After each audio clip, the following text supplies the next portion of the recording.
Okay, good evening everyone. Welcome to our Facebook Live and YouTube Live about Rapid Health, which is a new patient access system that some of our Birmingham practices are starting to introduce with Enki and Bellevue to start off with from the 1st of October. I'm really excited to be joined by Dr. Nazreen Ahmed, who is a partner in the Birmingham practices, and Maxine Rowley, who's the Divisional Service Delivery Manager for Birmingham. We're looking at after all of the practices. So this evening, we're going to do a short presentation. Well, I'm not, because I'm not the expert.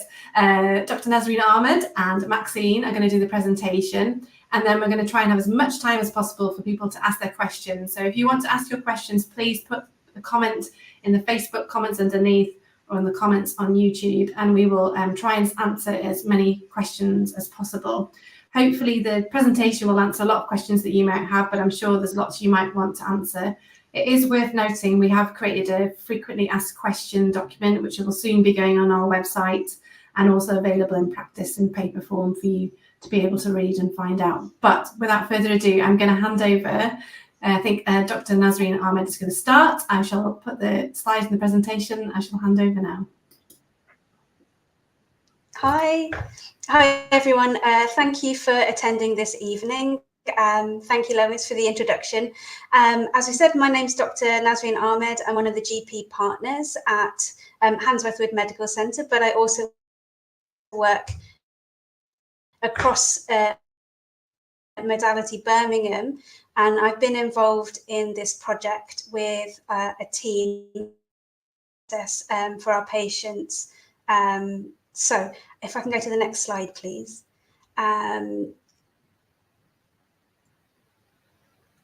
Okay. So,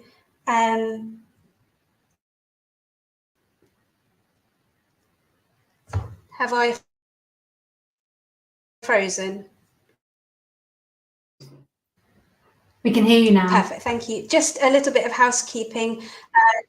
Apologies. My internet in this part of the house is not that great, but I hope you can bear with me. So just to let you know that everybody is on mute. We have got the chat function for any questions. Not anticipating any fire drills, so if you do hear one, that is your house, so please do respond accordingly. The video will be recorded as well, so if you do need to pop out, please don't worry that you're going to miss anything, because you can see it later. Yeah, and we're going to try and answer your questions at the end. We might cover some of that as we're going through. Okay, next slide. Okay, so the aim of today is that we'd like to introduce our new online booking system, which is going live on the 1st of October. We wanted to explain a little bit as to what we came to, why we came to this decision. So I'm going to hand over to Maxine, who can talk you through that process. Thank you. Hi, good evening, everyone. So I'm going to start going through. We've listened to your feedback. You may not know, but we do send out regular text messages and ask for feedback from people that have recently used our services, and we capture everything that's sent through to us. It's not just whether you say yes or no, it's also all the free text comments that you send to us. So there's a selection on the screen here about waiting times on the phone, which have been quite lengthy, that you can't get the appointment of your choice, that some of our staff don't spend as long with you to answer and listen to all of your queries, that you don't have a choice who you see, and sometimes you're feeling undervalued as a patient. We capture all of this, and this has all been input into deciding which system we should go to before we decided to launch our new online system. Next slide, please. So this slide actually captures for Bellevue patients the number of calls that we get on average per month. As you can see, our list size, we look after about 12,500 patients at Bellevue, and we are dealing on average with just over 6,000 calls per month. And this actually cause a blockage in our system and is not easy for our reception team to deal with. So this is another reason why we've kind of decided to explore an online option for yourselves. Next slide, please. Again, looking at Enki, that's just over 10,000 patients there. And you can see that they've actually got a higher call volume, approximately over 7,600 calls per month. We are part of the reason why we want to do the online system is to also help and assist with that 8 a.m. queuing. And we will go into that further later on in the presentation. And I am going to talk a little bit about, on the next slide, why we're trying to help not only our patients, but also our team. They work extremely hard. And we want our staff to be proud and belong to the NHS and want them to do the right thing for our patients. But they're under extreme pressure. And a lot of the pressure are at 8 o'clock in the morning, which causes a lot of distress, not only for yourselves trying to get an appointment, but also for our staff trying to find you the most appropriate appointment and be able to spend time to listen to what some of your concerns are and also signpost you to the most appropriate clinician that could deal with your problem that you have.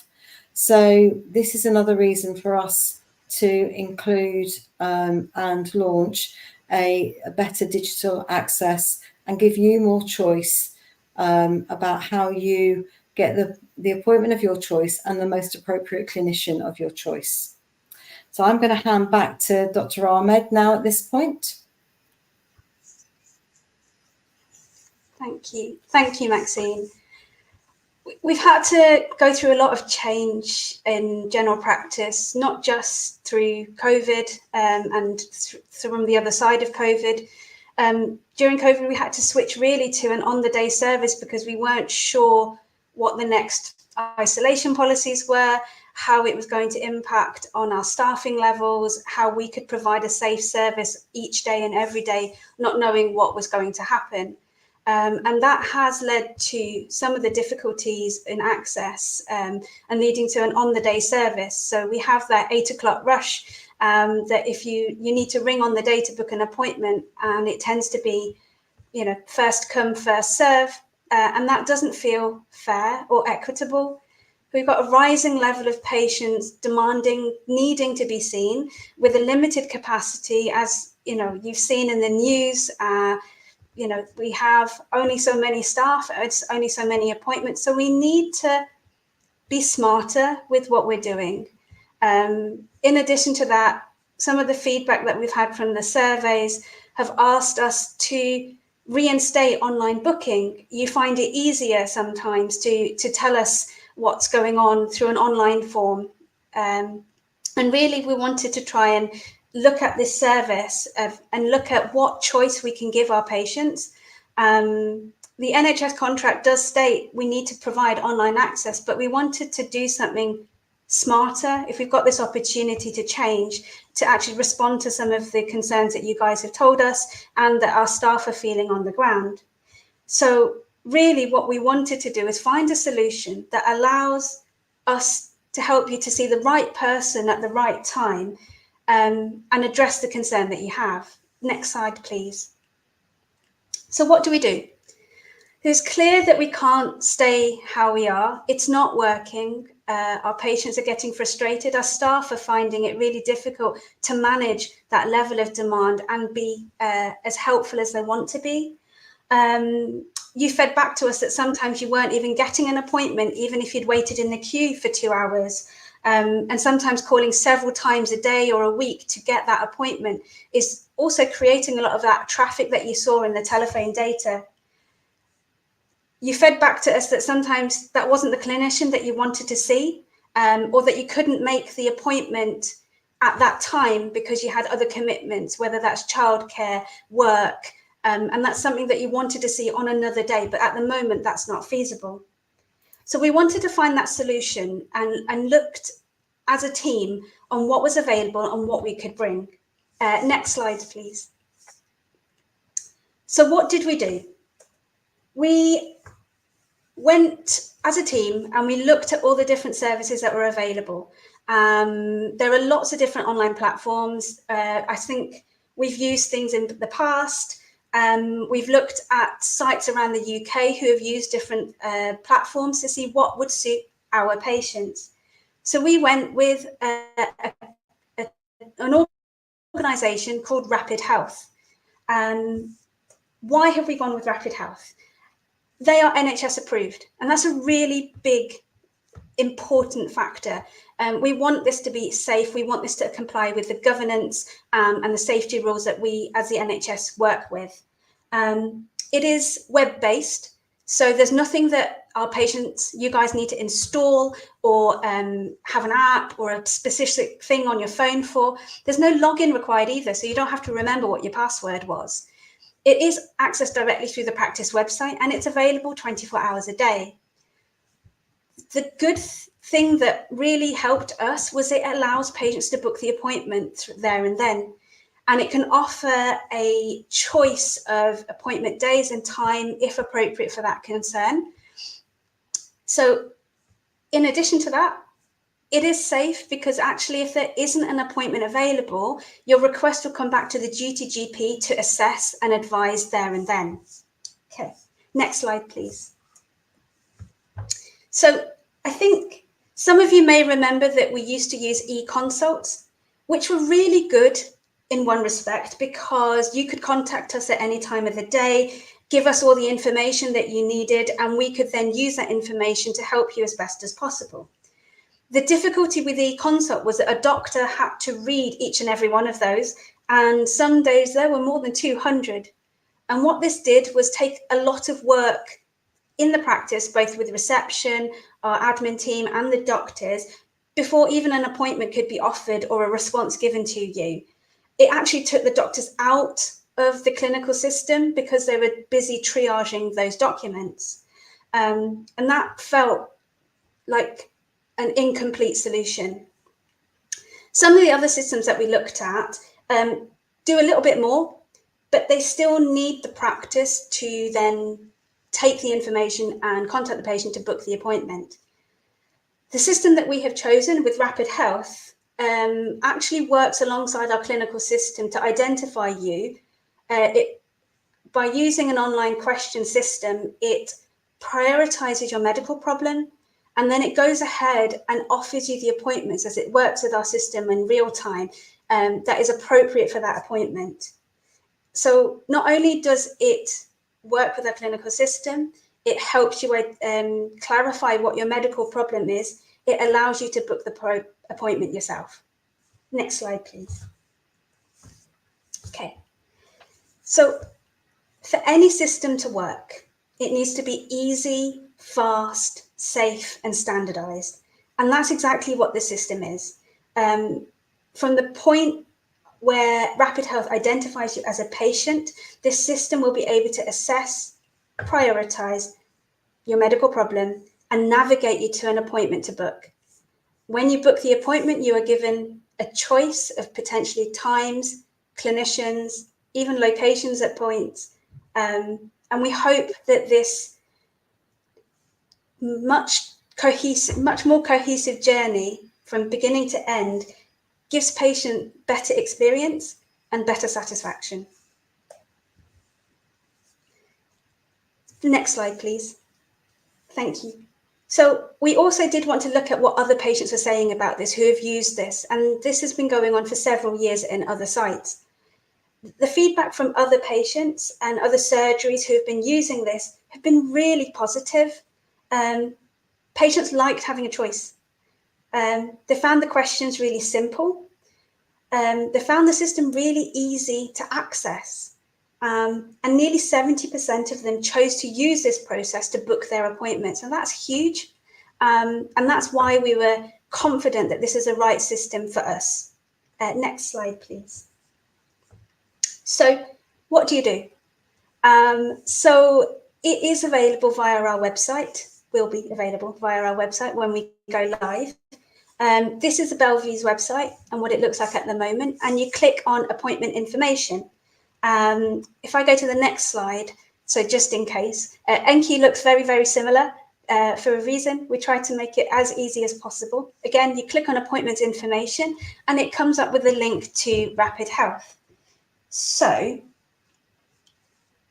once you've clicked on it, it opens up the browser. And now, if it's possible, I'd like to show you, talk you through a small video to see how it works. Okay. So once you've clicked on that, you click on the confirm that you're over 16 and you want a medical request. It tells you some quick disclaimers about, you know, it's not an urgent issue. And then you type in your medical problem. It could be back pain, for instance, and you click search. And if you click through, it tries to find the right pathway for you to fill in that's related to your main symptom. When you click on show, it shows you whether this is the right one for you. And if you've got a pulled muscle, yeah, go ahead. Then you fill in your details as registered with your practice. So your date of birth, your gender, and your name and postcode. So we've done this with a dummy patient, so please excuse the names. So it's quite easy to use. It's fairly sort of didactic. You go through and you answer the questions. It's really important that you put your name in as it is registered with us, because that's how it identifies you as our patient and allows you into the next step. So if you have changed address, please do let us know so we can amend your notes. You do need to have an email address registered on your notes. So if you haven't done that already, please do contact your practice and we can add that really quickly. Add your email address and the best number to contact you. So that doesn't necessarily mean the one that is registered to your record, but the one that we can contact you on regarding to this. You click next, it finds you on the system. There is a disclaimer and an important confirmation that you're happy to continue with the pathway. And then it's really a question of clicking and answering the questions as related to your main symptom. And you can click all that are applied. And based on your answers, it will ask you further questions so that we can best process your response and make sure you get the right appointment. So it's really important to be as honest as possible. And if you're not sure, there are questions there that you can put not sure. So yeah, you can pick from the drop-down menu. It's really trying to avoid having you to type lots of things and trying to make it as easy as possible for you to just tick what's relevant for you. So this person's got sharp shooting pain. Then you go down to the drop-down menu and it tells you whether it's slow, whether it's fast, whether you're not sure. So yeah, the questions that come afterwards are really based on the answers that you've given before. So that's why it's really important just to give a little bit of attention to that. The whole process takes, depending on the pathway, some have more questions than others, takes between 3 to 5 minutes. And the language is as simple as possible to help everybody use it as easily as possible. So as you can see, this person's got stiffness, they've got some shoulder pain, feels a bit tender. All these are the questions that when you're looking at them, they may sound quite familiar because they're very similar to the ones that your doctor and your clinicians will be using and asking, because that helps us understand what might be causing the problems or what might be the solution. So it's going through all the options that are available. And then we wait with bated breath. So depending on all those answers, and it's actually really important questions that are for safety. So if somebody has a temperature with joint pain, it changes my clinical experience completely to think what I'm thinking is going on with this person. So when they've ticked all the boxes, there's nothing wrong, they've not got any other additional symptoms. Now, it's really important. This is where you tell us your past medical history, because it doesn't read your clinical records. It just uses it to identify you. So I wanted to be sure that your notes still remain confidential with our clinical system. So then you click on next, and all that information that you have given it, it looks at our clinical system to see what appointment is appropriate for this. It takes a couple of minutes because it's looking at the whole system and it looking over several days as well, because there might be, as you can see here, an option for different appointments. In real life, there won't be 1 minute, I promise. But there is an option of where you might be seen, who you might be seen.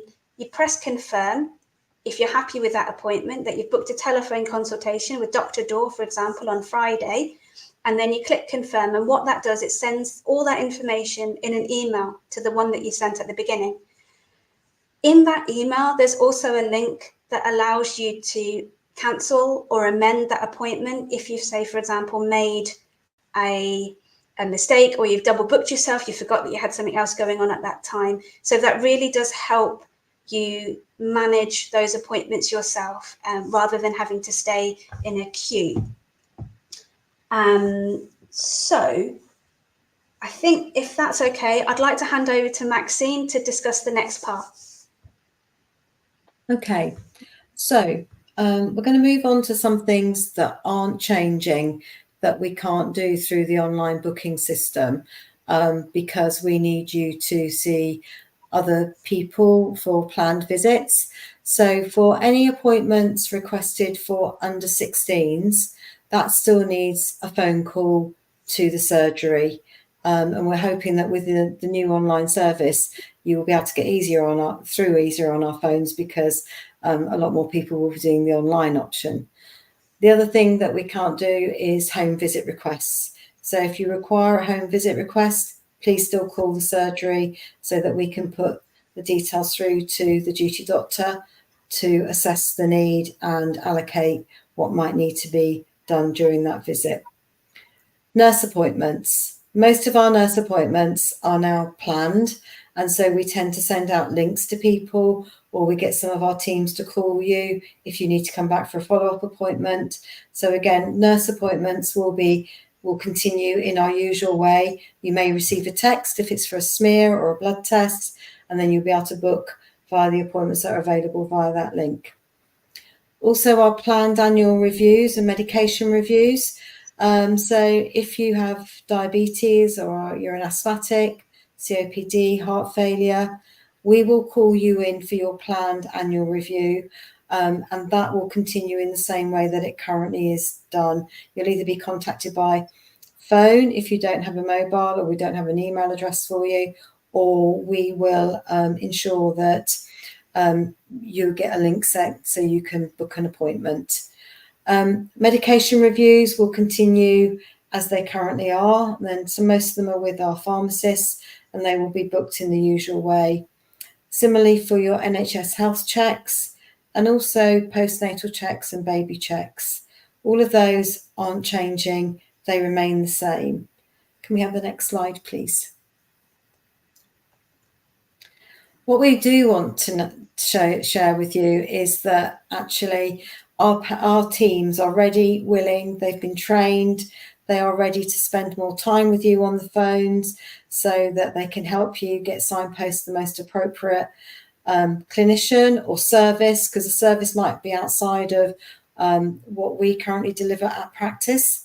And they will be there. This is just a selection of the teams that currently deal with your queries, but they will be there to help you with patients that can't get through, that don't want to do an online booking. But what we want to reiterate is that the staff will be taking slightly longer with you, because wherever possible, if your appointment is applicable, we will do it through the online service, and they will be completing a form on your behalf. So again, they will be taking longer on the phone, 2 or 3 minutes longer, so they capture all your information, and then they ensure that they can discuss with you if an appointment is required. They will talk with you over the phone and book it for you there and then. So exactly the same process, but the team will be helping you. Next slide, please. And then just to confirm that we have a high usage of people using the NHS app. For both of the sites, there's at least a 50% take up for patients that have signed up with their NHS app. You can continue to use that for your prescriptions, viewing your health records, your test results. But at the moment, you won't be able to book any appointments. That is only via the link via the website or via our team at sites. And you can continue to use your online access. So we use a clinical system called System 1, and patient access is the facility that you have available at the moment, again, to access the services for both Bellevue and Enki. And I am now going to hand back to Dr. Ahmed. Okay. So, thank you, Maxine. And thank you everyone for your attention and engagement this evening. So I think I'm going to stop sharing slides so that we can answer some of your questions, if that's okay. Yeah, that's good. Thank you so much for your presentation, Maxine and Dr. Nazarine. It's been really interesting, and we've got lots of really, really good questions, and really we're going to try and go through as many as we can and answer in detail. There are some questions that are a little bit off topic, and there's a couple I've spotted that I think I'll get Maxine to take away for certain people if they've got certain queries that haven't been answered, and we can take that outside of this presentation and come back to you. We've got a very nice person in the background taking notes for that, so that's good. I think this question, I think, is a common theme, is the concern of those people who aren't online, haven't got access to the internet, and there's a real concern that, you know, we're not giving them the same level of access. And I think what Maxine was just saying was that actually, no, if you can't use online or you struggle with it, or you can still contact the practice by phone. We're encouraging as many people as possible to use the online system, because it will be easier that way, because you're going to get asked the same questions on the phone as you'd fill out online. But if you can't, that's right, isn't it? So yeah, that's correct. Oh yeah, Maxine. Yeah, that's correct. Yeah. I was just going to, just building on what Maxine had mentioned. We want this to be as fair as possible, and fair access doesn't look the same for everybody. That's not what fair means. So if there are people who can use it, we're really trying to encourage them to, so that we can spend the time with those who can't and help them get the appointment. So our reception team, our managers are still here to help for that very reason. So that if you do not have access online, or you cannot use the internet, or you haven't got access to the web browser, we will help you with that. And so we're here, ready, waiting. All our staff are here. They want to help people. They come to work every day to help. And this allows us to do that in a better way. Okay, thanks. There's another question that's kind of sort of linked to that, about in terms of if English isn't people's first language, or they struggle with literacy in terms of reading. So I'm assuming, obviously, again, for those with literacy issues, that it might be that they can then they phone up and we do that on their behalf, and they can communicate in that way. I think, what about people with other accessibility needs? What about if it's not their first language, English? Really good question. Really important as well, especially given our where we live in central Birmingham. We have a huge multi-ethnic, really diverse population, not only diverse from an ethnic perspective, but also from a literacy perspective. So the reading age of the web links and all the questions are age 7, which is lower than the NHS required standard. So it's really important that we try to make it as easy as possible. So at the beginning, when you type in what's wrong with you, you don't have to spell it absolutely correctly. So if you don't know how to spell stomach, you can put tummy, you can put pain, and it will try and help guide you into the right place. Now, if English is not your first language, there are other ways to use the web browser, such as Google Translate, for instance, or family members. If you are still not able to use it, please contact the practice. We can use our language translators to help guide you through that appointment process. We will ask the questions via a translator to help you, trying to make this as equitable as possible. We know that there are some people who will not still be able to use it, but we are here to try and help them as well.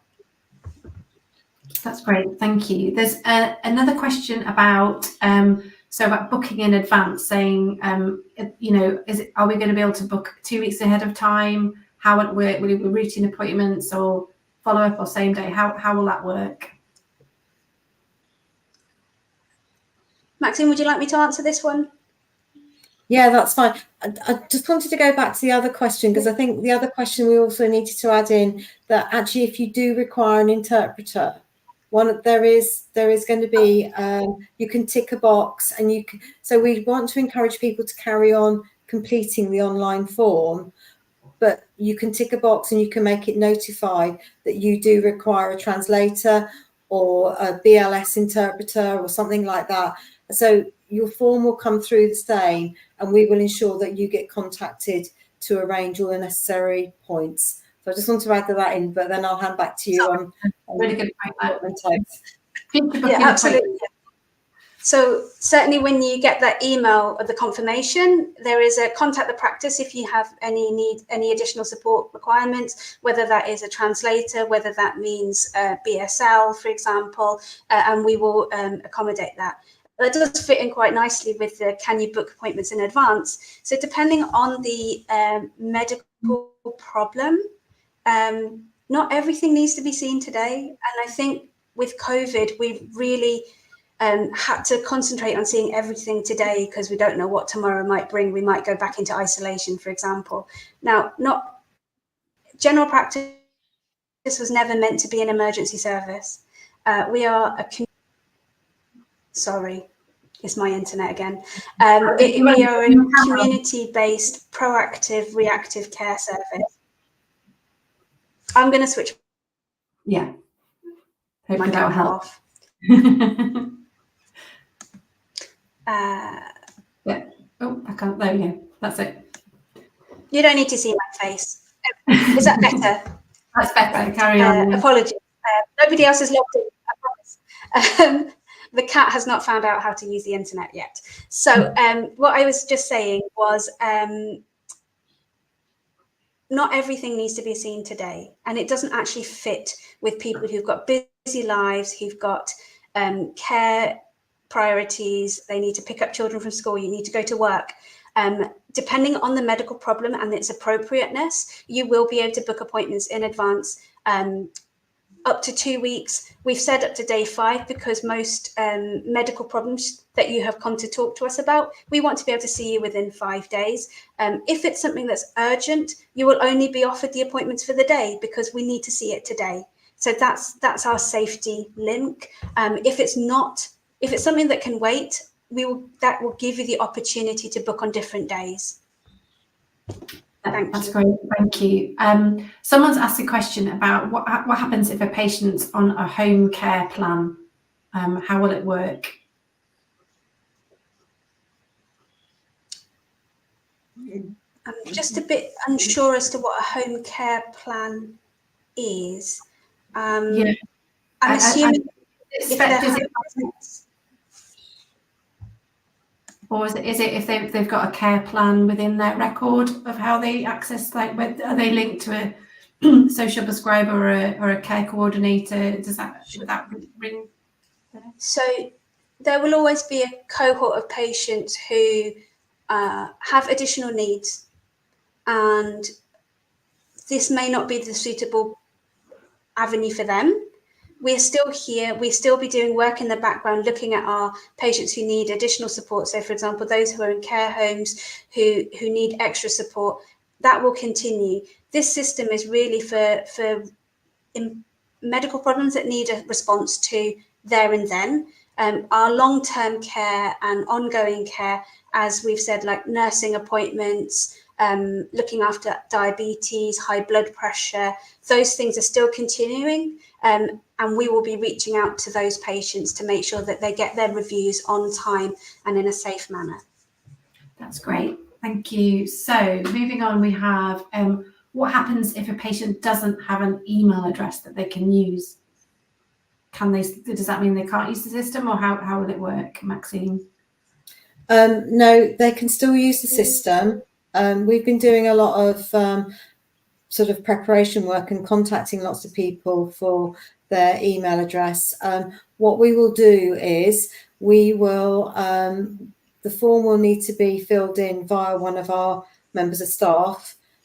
We will use an email address, and then we will send you the appointment time, which we do currently, just to send a reminder. So you will go through the same process, but you will need to speak to a member of staff, because you do need an email address for this to complete the process.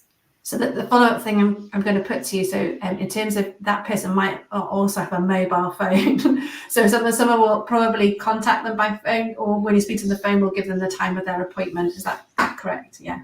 Yeah, that's correct. And it doesn't have to be a mobile. We can use, I think, as Dr. Ahmed said earlier in the presentation, it could be a telephone number that you need to be contacted on that day or for that appointment. That's brilliant. Thank you. Okay, let's have a look. So we have a simple question, I think. Do we Google Enki Medical Practice to get access to the system on the 1st of October? Well, absolutely, because it should come top of the list, and then click on and find the website. That's a good way of finding the website quite easily if you're comfortable with using Google. Will I have to come into the surgery to register to use the new system, or will you send me a link? Who wants to take that? We can send you a link. We can send you a link to your mobile, but absolutely you can Google it to find a website. You don't need a login. You don't need a password. You don't need to register. We just need you to type in your name and your postcode and your date of birth, as is exactly registered with your notes. Yeah. Thank you. Okay, I'm going to stop. I'm going to stop sharing. You only see my face. Yeah, we've seen it. So let's have a look. Staff who will be assessing the online appointments, are they professionally trained to know if they should book you an appointment or not? So first of all, if you're going through the automatic triage, the system behind the scenes is very clever, with lots of care pathways and symptom checkers, and it's been suitably tested as a medical device by the NHS and approved. Then that books that for you. There's no staff involvement within that. However, if you go through that process and it isn't an automatic booking and we need some more information, or need some kind of clinical assessment, I'm going to go to NAS, because I think it then absolutely gets reviewed by a GP and read by a GP. Is that correct? Yes, exactly that. So those questions are really important and have been approved by the NHS to be able to triage your appointments safely, and therefore allow you to book the appointments that are appropriate for that clinical condition. So the answers that you give us are really important and helpful in guiding that. If that after all the questions there was not an appointment available for that condition that is appropriate, that comes to the duty GP to review, triage and assess. Okay, that's good. Thank you. There's a question about how would it affect mental health patients when the patient has got in-house care and fortnightly reviews. How would this work? I'm assuming this would not be affected by this change. Is that correct? So if you're asking for help, you have a medical problem, including mental health, you can still ask for help using this system, and it will ask you appropriate questions on any medical condition, including mental health. Now, if a clinician has already started that conversation with you about your care and would like a follow-up, they can send you a link to directly book that follow-up, say for example in 2 to 4 weeks with them, and you can select a time that works for you in their clinic. If something changes and you need help sooner than that, please use the system to ask for help so we can triage that, and the system will offer you an appointment. And you may well see the appointment is with the doctor that you had already started with. But if it's urgent, it may not be, because actually the time is more important than the person that you see sometimes, especially in certain situations. So I hope that answers your question. Thank you. So there's a question about, there's a couple of questions about AI. So is it an AI generated system is one of the questions, and that, but there's also will it work for specialist areas such as women's health linked to that? So AI bit first. So it is an AI supported device because of the information that's coming in to be able to then book the appointment. But it has been, all the governance safety checks have been passed by NHS and is part of their digital access plan. So that's the only reason why we are allowed to use it, and that's why we're going through, because we have that assurance. With regards to the second question, yes, you can use it for specialist things, including women's health, contraception, gynecology, men's health. There's 32 different pathways that you can pick from, and they do cover pretty much all aspects of general practice. Yeah. So online appointments, there's a concern that obviously and I just want to check your opening hours. Are they 24/7 or there's a set opening hours? How long will people be able to access it during the day? So we're leaving it on 24 hours a day. We want people to be able to answer that question if it's at 2 o'clock in the afternoon or 3 o'clock in the morning. If there's an appointment available appropriate to that symptom, it will offer you that appointment. So it's important to use it safely and fairly, but we want to be able to improve access. There may be times where we have to say we've reached our capacity, but our evidence is when all other sites and areas that are using this, we see that patients are really sensible and they don't want to just ask us lots of questions. They want to ask us the ones that are worrying them, and we can answer that for them safely within that time frame. And this kind of leads into a bit of a concern by someone who's saying that what happens if all the online appointments are gone by 8 o'clock and I call for the people that ring at 8, does that mean there's going to be no appointment? And you kind of answered that question, but it will be a concern for people because they're so used to that. Oh my goodness, I must ring at 8 on the dot to get through to get that appointment. Can you really sort of give some sort of, what's the word, reassurance? Sure. So we know that people will be, it takes time for people to change to a newer system, to a different system, but we know that our patients and you can do that. You've changed and adapted through a whole host of different things over the last few years. And we want to make it better for a reason, so that you guys get the appointments that you are needing and that we can actually signpost people to other organisations that you don't need a GP for. I had a very frustrated person who came to see me because they had dental pain, and because there wasn't any triage, they came to see me because I'd booked the appointment, and I was like, I'm really sorry, but we can't do dental work. We're not covered, we're not indemnified for it. And they had to go away. So that was a real frustration for both of us. So we're trying to be smarter with what we've got. It's going to take a little bit of time for people to get used to the new system. So we are making sure that we've got enough appointments in the first wave of this to make sure that we can answer all your questions and make sure that we have got the appointments for you. And there's a linked question to that. So if we really want an appointment, but we're offered other options such as nurse, pharmacist, A&E, a telephone call with a doctor, will this allow a face-to-face appointment in that circumstance? So from what I understand, you've said in the way you go through that system, it'll offer you the most appropriate appointment for your need. And that might be phone, or it might be face-to-face, or it might be offering some other kind of support. Is that what am I understanding? Is that correct? Yeah, that is absolutely right. We do have a finite capacity. I'm not going to make that any clearer than I can.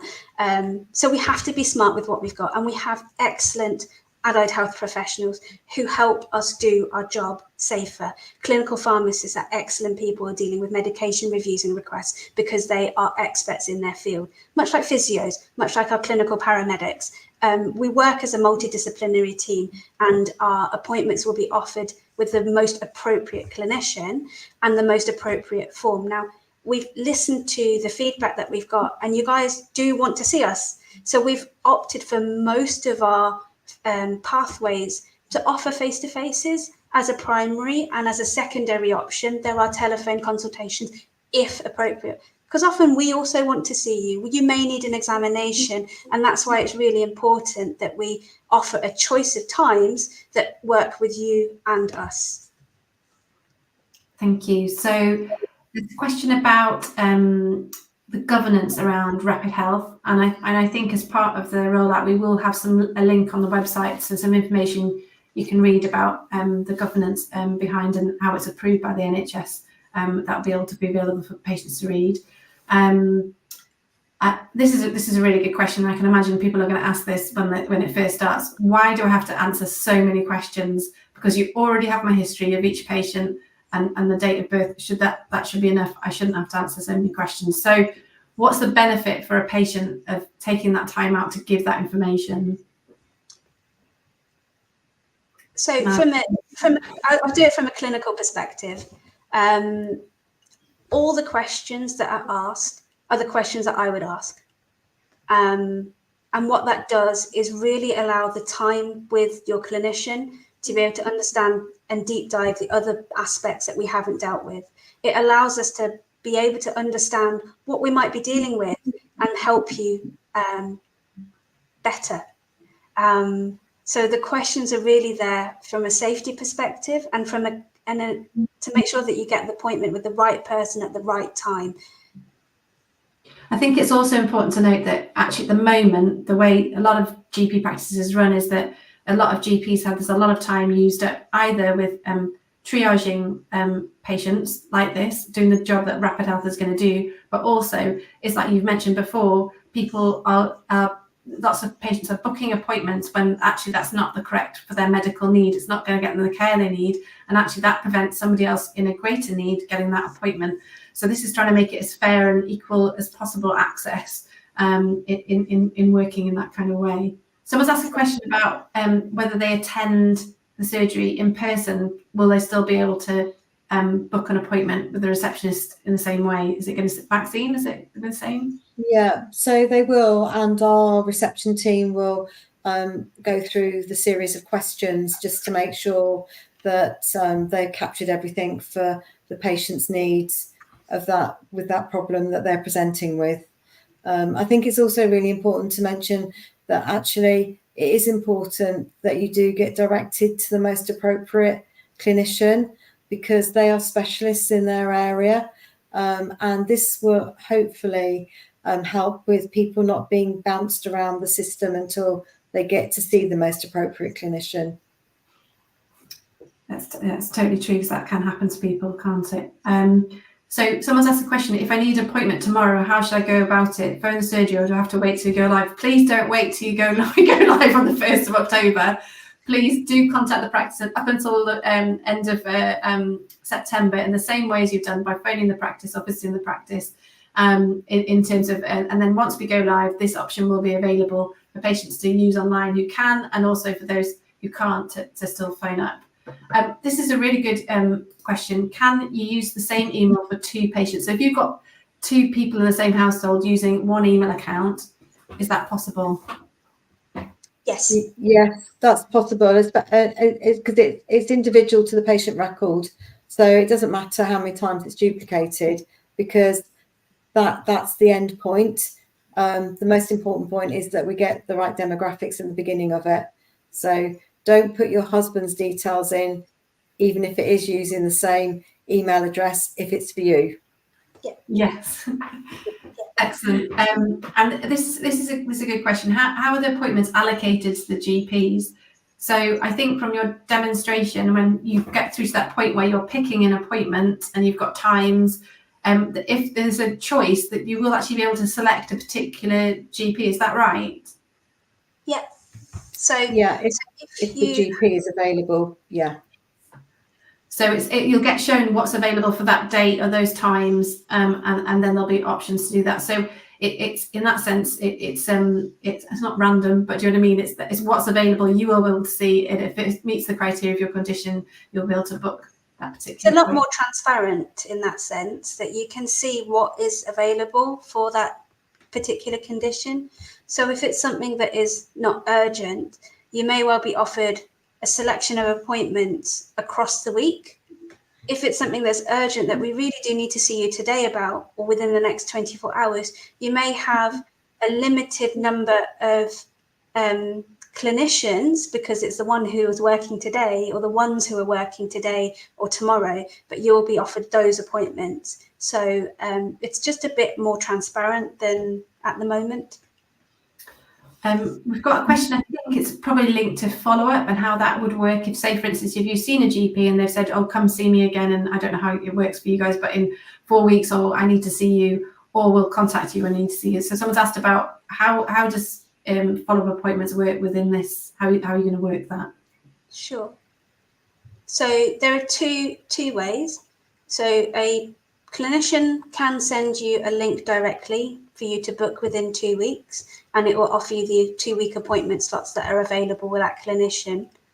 The other option is, if it's like they say, oh, between 4 and 6 weeks, if things are not getting better, let me know, which I'm sure clinicians sometimes say, then you can submit a form in 4 to 5 weeks to say, your back pain, is it better? So we can try and have that conversation with you to review what we need to do next. Okay, there's a follow-on question about the allocation of GPs, was about, obviously we have certain GPs that have specialisms, whether it's women's health or something else, and is there a danger that those GPs become very booked up and unavailable quickly because there might be a run of demand on that? Is there any danger in that? So that's a really good question. So actually the women's health, for example, will not just go to a GP who's done women's health. It will go to a GP who has an appointment. I guess it's more when we're looking at people who are presenting with joint problems or muscular problems, that would be directed to our first stop physios rather than to the GP, because our first stop physios are fantastic with joints rather than GPs who are okay, but not as good. And I would rather you see somebody who is best. So there are things that people are asking about medication reviews. We're hoping that we can direct people to our pharmacists for those things. It's just trying to navigate it to the right person at the right time with the right skill set.